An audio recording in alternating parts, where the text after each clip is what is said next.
자, 보겠습니다. 자, 161페이지의 문제 1번. 다음 중 회계상에 거래 여부를 표시해라. 거래냐 아니냐 이거죠. 자, 1번. 손오공상해에서 상품을 500만원 매입하고 대금은 현금으로 지급하다. 거래? 거래. 자, 저팔계상해에서 컴퓨터 한 대를 200에 구입하고 대금을 외상으로 하다. 거래. 사오정상에 상품을 80만원 주문하였다. 주문은 거래가 아니다. 4번. 자, 썬퍼니처 가구점에서 책상 의자 70만원을 외상으로 구입하였다. 거래. 우리은행에서 현금을 200만원 차입하기로 약속. 거래가 아니기로 약속했어요, 우리가. 자, 기업의 운영자금 300만원을 국민은행에서 차입. 거래. 빌렸다 이 소리입니다. 자, 월급을 200만원 주는 조건으로 김삼정이를 영업부 직원으로 채용하였다. 거래가 아니다. X. 자, 기아자동차에서 승용차 한 대를 800만원 기증받았다. 거래입니다. 자, 그 다음에 전기요금 50만원의 고지서를 받았다. X. 창고에 보관 중인 상품이 화재로 소실되었다. 거래. 자, 혹시라도 잘 이해 안 되는 거 있으면 질문하시기 바랍니다. 됐죠? 자, 2번. 다음의 거래의 결합관계를 표시해라. 자, 이것도 쉬운 거예요.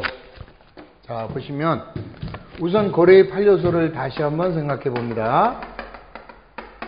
자산의 증가에 자산의 감소, 부채의 증가에 부채의 감소, 자본의 증가에 자본의 감소, 그 다음 비용의 발생에 수익의 발생. 자, 이렇게 어떻게 결합이 되느냐 이 소리예요. 그럼 먼저 1번. 건물을 200만원 매입하고 대금은 현금으로 지급하였다. 그러면 우선 건물이라는 자산이 증가됐죠? 건물 200만원이라는 자산이 증가되고 대금은 현금으로 줬대요. 그러면 현금이라는 자산이 감소되었다. 이렇게 되는 거죠. 그러니까 원래는 여기다가 자산의 증가, 자산의 감소 이렇게만 표시하시는 거예요. 원래가. 근데 우리는 어차피 어떤 자산이 얼마, 어떤 자산이 얼마 이렇게 써줘야 되거든요. 그러니까 결국 나중에는 결합관계, 오늘은 이걸 하지만 나중에 우리가 써먹는 건 위에 걸 써먹는 거죠. 이거 위에 거. 그래서 처음부터 이제 그렇게 도와드리겠습니다. 이렇게 거래의 판례소에 의해서 이렇게 차변과 대변 이렇게 나누어 주는 것을 우리는 뭐라고 하느냐? 분계 이렇게 얘기를 해요. 그러니까 결국은 이제 분계를 하기 위해서는 저런 결합관계를 알아야 되는 거죠. 자, 2번. 상품을 150만원 구입하였다. 자산이 증가됐죠? 대금은 외상으로 하다. 부채가 늘어났습니다. 그러면 어떤 자산이 늘어났어요? 상품이라는 자산이 150 늘어나고, 그 다음에 외상으로 했으니까 어떤 부채가? 외상 매입금이라는 부채가 150 이렇게 늘어난 거예요. 그러니까 여러분이 쓸 때는 차변에는 자산의 증가, 대변에는 부채의 증가 이렇게 써놓으셔도 되지만 좀 더 앞으로는 이런 식으로 이제 전환이 되는 거죠. 3번. 업무용 컴퓨터 100만원에 구입하였다. 자산이 늘어났죠? 반은 현금으로 줬다. 자산이 감소됐죠? 반은 외상으로 하였다. 부채가 늘어났습니다. 그러면은 먼저 업무용 컴퓨터니까 요거는 어떤 자산이냐? 그러면 업무용 컴퓨터와 같은 거를 비품 이렇게 얘기를 해요. 자, 비품이 100만원이 늘어났고, 그 다음에 반은 현금으로 줬으니까 현금이라는 자산이 50 이렇게 나가고, 그 다음 나머지 잔액은 외상으로 했대요. 여기서 이제 우리가 주의해야 될 게 있어요. 외상으로 하다 그러니까 외상매입금 이렇게 쓰기 쉬운데요. 상품을 외상으로 살 때는 외상매입금이지만 상품이 아닌 거를 외상으로 샀을 때는 비지급금 이렇게 써야 돼요. 요거 대단히 중요한 겁니다. 그러니까 외상으로 하다 이게 중요한 게 아니라 상품을 샀는데 돈을 안 줬으면 외상매입금이지만 상품이 아닌 거를 샀는데 돈을 안 줬다. 이럴 때는 반드시 미지급금이라는 개정 과목을 쓰게 되는 거예요. 이해가 되셨습니까?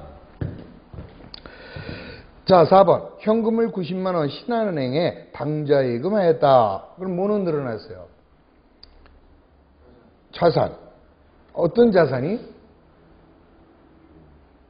아니, 현금은 줄었지. 현금이라는 자산은 감소된 거죠. 지금 어떠한 결합이에요? 자산이 증가됐고 자산이 감소됐는데 어떤 자산이 늘어났느냐? 예금이라는 자산은 늘어났어요. 대신에 현금이라는 자산은 줄어버린 거고. 이해하셨죠?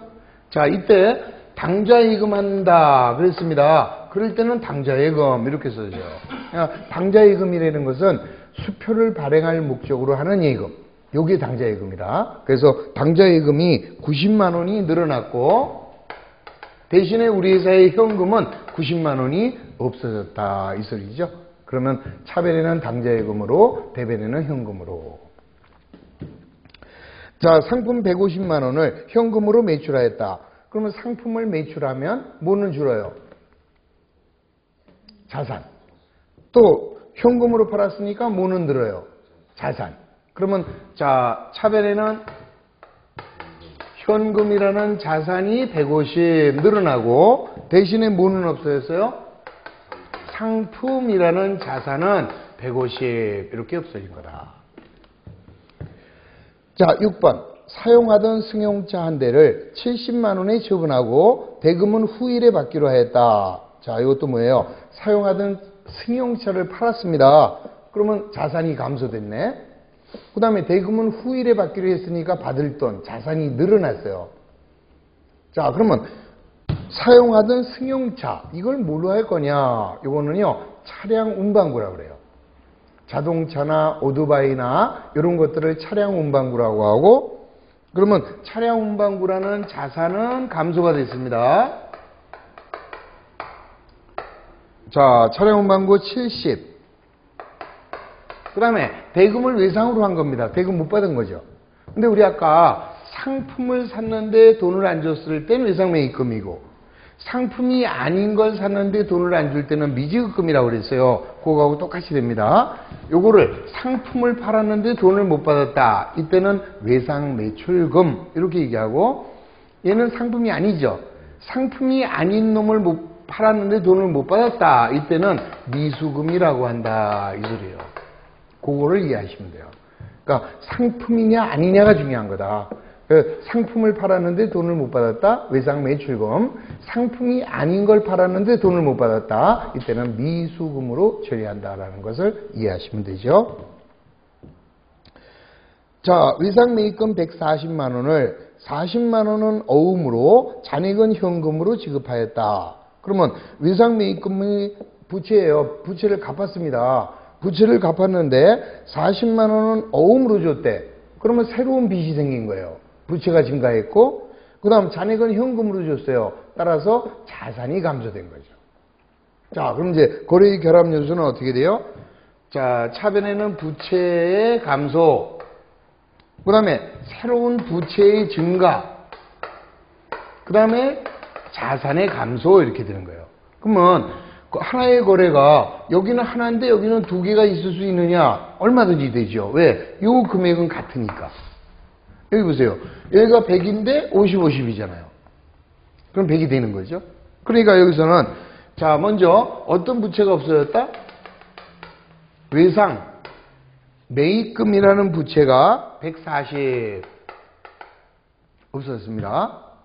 그 대신에 40만 원은 어음을 발행했으니까 새로운 어음, 무슨 어음? 지급어음이라는 부채가 40 늘어났어요. 그리고 잔액은 현금으로 줬으니까 현금이라는 자산은 100 이렇게 없어진 거죠. 이해됐습니까? 자, 넘어갑니다. 문제 3번. 자, 다음의 거래에 대하여 결합관계를 표시해봐라 그랬습니다. 자, 종업원에 대한 종업원의 급여 90만 원을 현금으로 지급하였다. 그러면 자, 어떠한 결합이에요? 급여라는 비용이 발생했고 현금이라는 자산은 감소된 거죠. 그러면 분기할 때는 뭐라고 써야 돼요? 어떤 비용? 급여라는 비용이 구시에 자 어떤 자산? 현금이라는 자산은 구시에 이렇게 써주면 되는 것이죠. 2번 광고 선전비 60만 원을 현금으로 지급하였다. 자 역시 현금이라는 자산은 60이 나가면서 어떤 비용? 광고 선전비라는 비용이 60 이렇게 되는 거죠. 물론 광고비 그래도 상관없어요. 근데 일반적으로 많이 쓰는 용어가 광고 선전비 이렇게 얘기를 합니다. 그러니까 계정 과목 자꾸 읽으시라는 게 이럴 때는 광고 선전비로 해야 되겠다 이런 생각이 들어야 되는 거죠. 3번 건물분 보험료 70을 현금으로 지급하였다. 역시 현금이라는 자산은 70이 나가면서 어떤 비용? 보험에 들었잖아요. 그럼 보험에 들었으니까 이때는 보험료라는 비용이 발생하게 된다 이 소리입니다.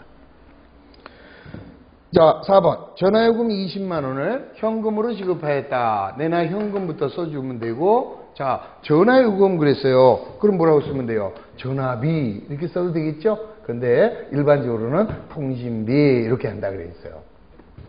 그러니까 이런 것들이 얼른 전화비 대신에 통신비 이런 걸로 생각이 나야 되는 거죠. 이게. 5번 집세 80만 원을 현금으로 받았다. 이번에는 현금이 들어왔네요. 그러면 현금이라는 자산이 80 늘어나면서 자 그다음에 뭐라고 했습니까? 집세를 받은 겁니다. 그러면 받는 집세를 우리는 뭐라고 그래요? 자, 집세는 두 가지입니다. 주는 집세가 있고 받는 집세가 있다. 주는 집세는 임차료, 받는 집세는 임대료. 자, 지금 어느 쪽이 뵀어요? 대변이 뵀어요. 그러면 임대료 이렇게 써주면 되는 거죠. 그러니까 집세를 지급하면 차변이 있습니다. 그래서 임차료, 받으면 대변이 있습니다. 임대료 이렇게 해서 잊어버리지 않으시면 되겠죠.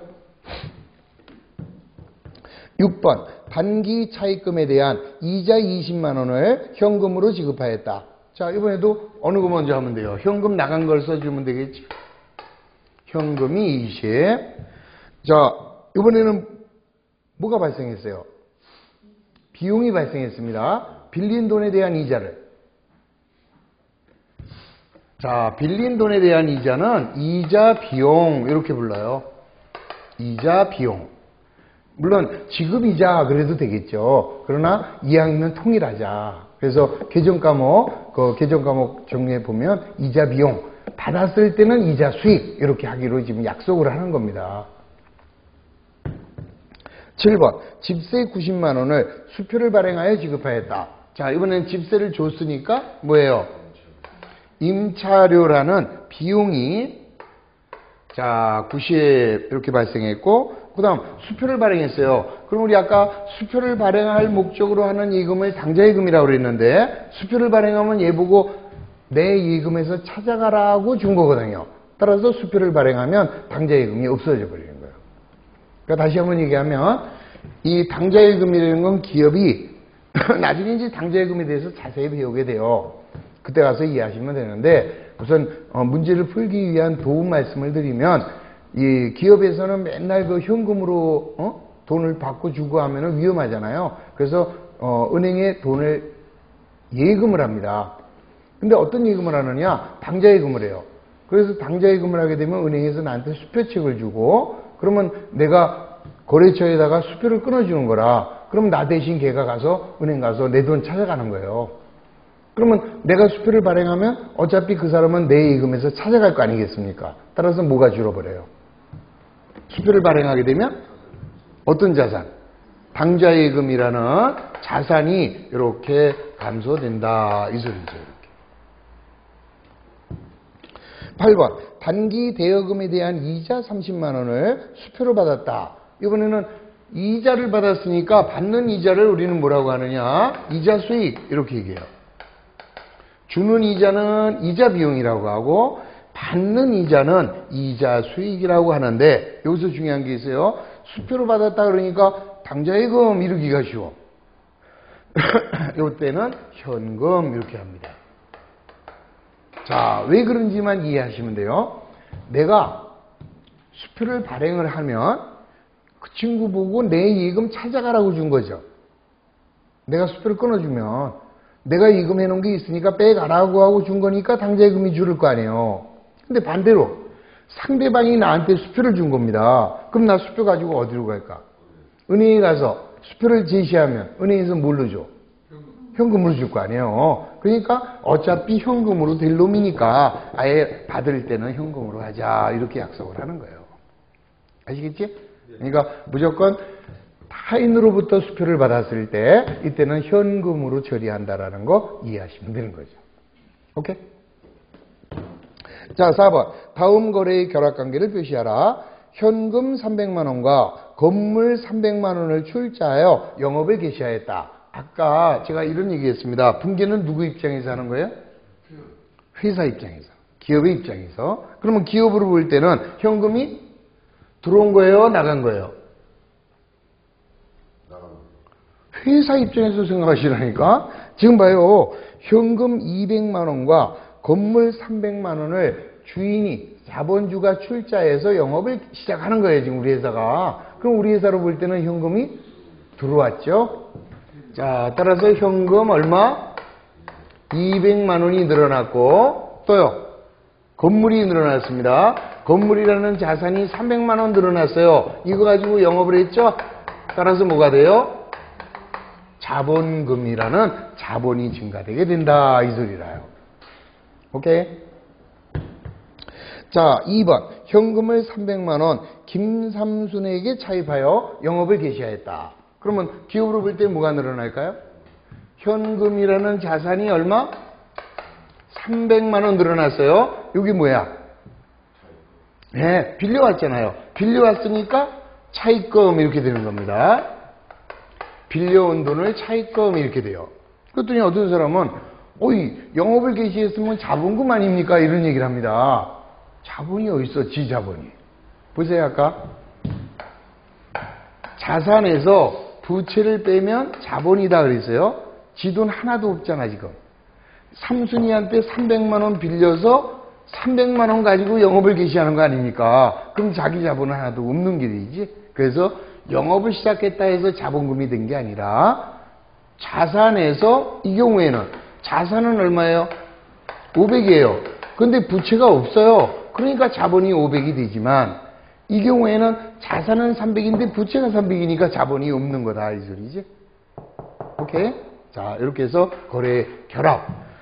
근데 원래는 1단계에서는 자산의 증가, 자산의 감소 이런 걸로 물어봤지만 어차피 우리는 이런 걸로 받게 된다 이랬죠.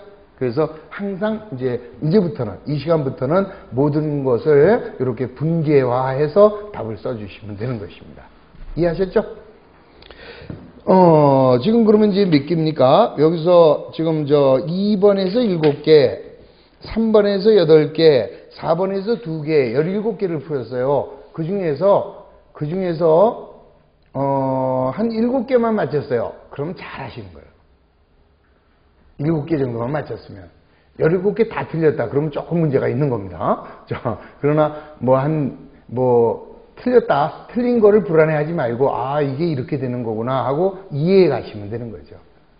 자, 이해되셨죠? 그럼 이제 또 공은 여러분들한테 넘어가겠습니다. 5번에 10개, 6번에 10개. 자, 거기까지. 5번에 10개, 6번에 10개. 이번에는 아예 분계를 해 주시는 겁니다. 아시겠죠?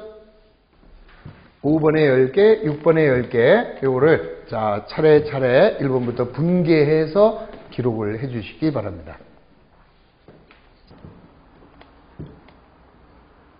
자, 5번은 다 되셨죠? 자, 5번 보시면서 6번도 이제 개정 과목 한번 정리해 보겠습니다.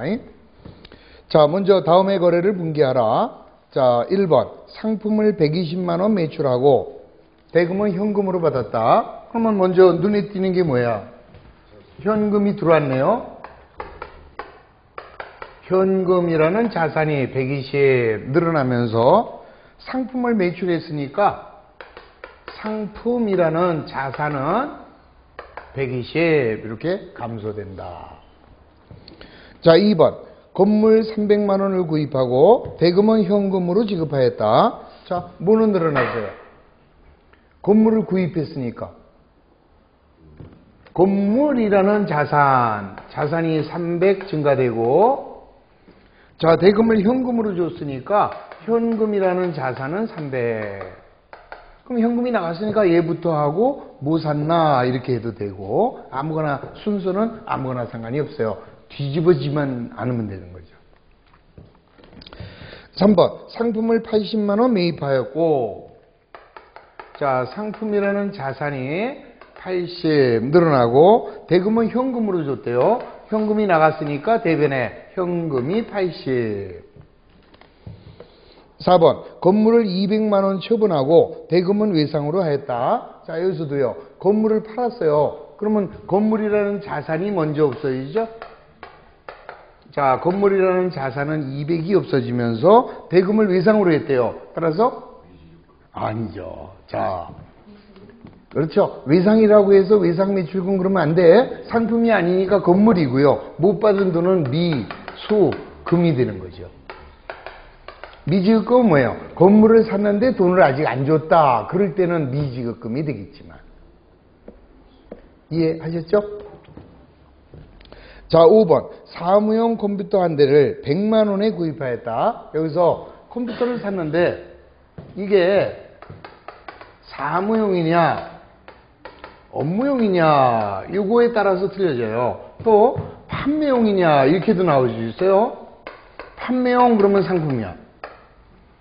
근데 사무를 보기 위해서 업무를 보기 위해서 컴퓨터를 샀다면 그때는 비품이 되는 것이다 이 소리죠. 그래서 이때는 자, 먼저 비품이라는 자산이 100만 원 늘어났어요. 그리고 대금은 외상으로 하다 그랬으니까 이때는 아직 안 줬네요. 상품이 아닌 걸 사고 아직 안 줬다. 미지급금 이렇게 되는 거죠. 근데 이게 만약에 이 문제가 5번 판매용 컴퓨터 한 대를 100만 원에 구입하였다. 그럴 때는 어떻게 돼요?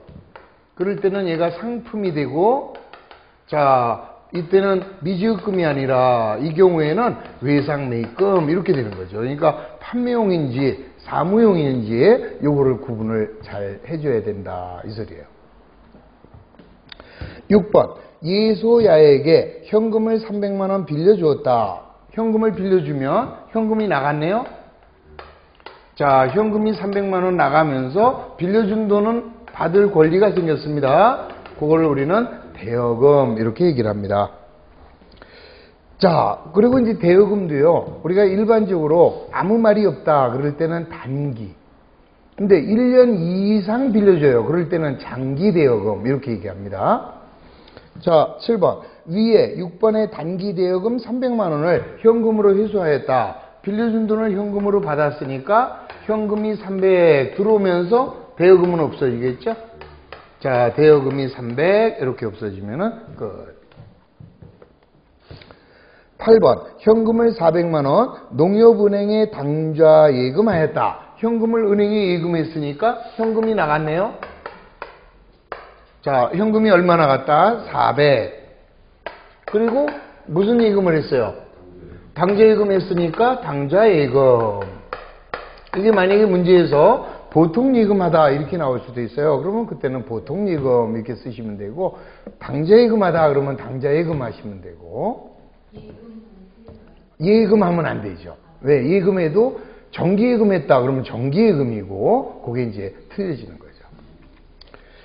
자, 9번. 영업용 화물 자동차 한 대를, 영업용이니까 뭐가 돼요? 차량 운반구가 됩니다. 영업용 차량 운반구 화물 자동차니까 자, 한 대를 70만 원에 처분하였다. 그러면 차량 운반구가 70 이렇게 없어지면서 자, 대금은 현금으로 받았대요. 현금으로 받았으니까 현금 70 이렇게 됩니다. 10번. 판매용 화물자동차 한 대를 80만 원에 외상으로 처분하였다. 이번에는 판매용이니까 뭐가 돼요? 상품입니다. 그러면 이번에는 상품이라는 자산이 80 나갔고, 자, 돈 안 받았다. 이때는 뭐가 된다? 외상 매출금이 되는 거죠. 자, 다시 한번 얘기하면 판매용 화물자동차를 팔았어요. 그러면 이때는 상품이 없어진 거고 돈을 아직 못 받았으니까 이때는 외상 매출금 이렇게 되는 거죠. 그리고 이게 만약에 판매용 화물자동차 한 대를 80만 원에 외상으로 구입하다. 그러면은 상품이라는 자산이 늘어나면서 외상매입금이라는 부채가 늘어나는 거다. 이해되셨죠? 틀린 것만 짚가셔서 틀린 거는 여러 번 반복해서 해보면 나오는 게 맨날 똑같이 나옵니다. 너무 고민하지 마시고. 자, 6번. 다음에 수익과 비용에 대하여 분개하라. 자, 비용 수익에 대해서도 여기서도 뭐 들어왔다 나갔다 이건 쉽게 찾으니까 계정 과목만 잘 이제 공부하시면 돼요. 1번. 종업원의 급여 200을 현금으로 지급하였다. 그러면 현금이 나갔으니까 대변에다가 현금을 200 이렇게 쓰면서 자, 어떤 비용이에요? 급여라는 비용이다. 종업원의 월급을 급여 이렇게 얘기합니다. 2번 집세 70만 원을 현금으로 줬대요. 그러면 역시 현금이 나갔으니까 70 주는 집세는 뭐라고? 임차료 이렇게 되겠죠. 만약에 집세를 받았다 그럴 때는 임대료 이렇게 하시면 되고. 자, 3번 상공회의소 회비 20만 원을 현금으로 지급하였다. 현금 20. 자, 상공회의소의 회비와 같은 것을 우리는 뭐라 그래요? 세금 공과 이렇게 얘기합니다. 자, 상공회의소 회비 이거 좀 처음 듣는 계정 과목일 수도 있어요. 자, 적십자 회비 이런 것들을 세금 공과 공과금 이렇게 되는 겁니다.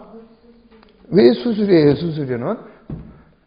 수수료는 남의 일을 대신하고 대가를 내가 주면, 내가 누구한테 일을 시켜요. 그리고 대가를 주면은 지급 수수료.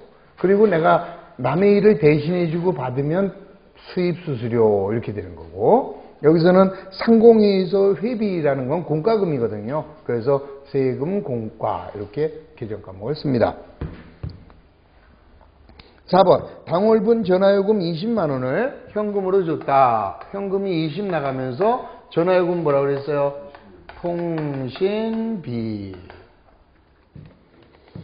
자, 5번 사무실 임대료를 이번에는 현금으로 받았답니다. 그러면 이번에는 현금이 차변에 30 들어오면서 받는 집세 임대료죠. 주는 집세는 임차료, 받는 집세는 임대료. 자, 6번 화재보험료 40만 원을 수표를 발행하여 지급하였다. 자, 보험료를 줬대요. 보험료라는 비용이 발생했고 수표를 발행하면 내 예금이 줄어든다. 따라서 당좌 예금이 40 이렇게 빠져버리죠.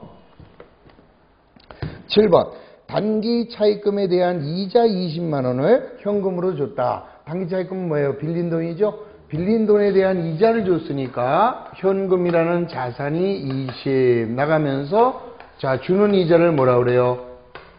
이자 비용. 받는 이자는 이자 수익. 8번 보유하고 있는 주식에 대한 배당금 80만 원을 현금으로 받았다. 내가 주식을 갖고 있으면 그 회사로부터 이익이 생기면 배당을 받습니다. 자, 현금으로 받았으니까 현금이라는 자산이 80 늘어나면서 그런 것들을 우리는 배당금 수익 이렇게 얘기해요. 배당금 수익. 9번 단기 대여금에 대한 이자 40만 원을 현금으로 받았다. 내나 현금이 들어왔으니까 현금. 자, 받는 이자는 뭐라고? 이자 수익. 옛날에는 뭐 수입이자 주면은 지급이자 이랬는데 요즘에는 이제 흔하게 그렇게 안 쓰고 받는 이자는 이자 수익이라고 하고 주는 이자는 이자 비용 이렇게 합니다. 자, 10번 전기요금과 수도요금을 현금으로 지급하였다. 그러면 현금이 나갔으니까 대변에 현금 20. 자, 수도요금이 나갔어요. 전기요금이 나갔어요. 어떤 사람은 전기료 10, 전기료 20, 수도료 10 이렇게 쉬워요. 근데 이걸 통합 계정했어요. 수도 광열비 이렇게 얘기합니다. 30이네. 자, 20, 10이니까. 그래서 이런 수도료, 전기료 이런 것들을 우리가 수도 광열비라고 한다. 이게 지금 생소하신 분들은 뭐예요? 제가 그 기초기정 과목 좀 외우시라고 할 때 소홀히 하셨다라는 이야기예요. 그래서 다시 한번 오늘 여러분들 숙제를 내드립니다. 기초회계 기정 과목 그거 10번 이상 읽어오시기. 그거 읽어주시고요. 자, 이제 질문 있으면 질문하십시오. 5번하고 6번 중에서 잘 모르겠다. 5번, 6번 중에서 잘 모르겠다. 자, 틀렸지만 이해는 된다. 그러면 되는 겁니다. 자, 그렇게 하시고, 자, 숙제, 기초기정 과목 외우시고, 자, 164페이지에 7번 하고요. 그 다음에 8번. 그 다음에 9번. 까지만. 자, 거기까지만, 분계를 해 오시기 바랍니다. 아셨죠? 네. 자, 오늘 대단히 고생하셨습니다. 수고하셨습니다.